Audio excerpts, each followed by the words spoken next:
Hello friends, કાલે રથયાત્રા છે તો આપણે જગન્નાથ ભગવાનને પ્રિય એવા માલપુઆ બનાવીશું. તો માલપુઆ બનાવવા માટે મેં અહીંયા હાફ કપ ગોળને ઝીણો સુધારીને લીધો છે અને એની અંદર હાફ કપ જેટલું ગરમ પાણી એડ કરી લીધું છે. હવે આપણે ગોળને સારી રીતે પીગળાવી દઈશું. તો આ રીતે આપણે ગોળને પીગળાવી દેવાનું છે. તમે ગરમ પાણીમાં ગોળને ઓગાળી પણ શકો છો અને આ રીતે પણ લઈ શકો છો.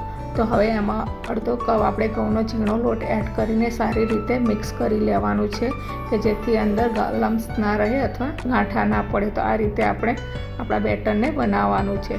હવે આ બેટરની અંદર હું હાફ ટીસ્પૂન ઇલાયચી પાવડર, હાફ ટીસ્પૂન વરિયાળી નાખીશું અને 2-3 કાળા મરી નાખ્યા છે. અહીંયા વરિયાળીનો કાળા મરીનો ટેસ્ટ ખૂબ જ સરસ આવે છે. તો એને આપણે હવે 10 મિનિટ માટે રેસ્ટ આપીશું.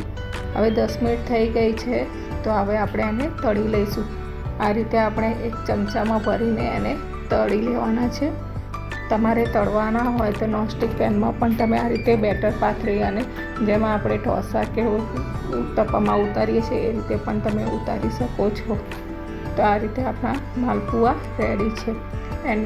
આ રીતે આપણે બધા જ માલપુઆ તૈયાર કરી લઈશું.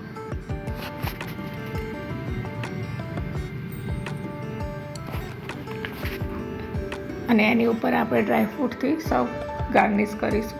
તો તમને મારો આ વિડીયો ગમે તો લાઈક, શેર અને સબસ્ક્રાઈબ જરૂર કરજો. બાય. જય શ્રી કૃષ્ણ.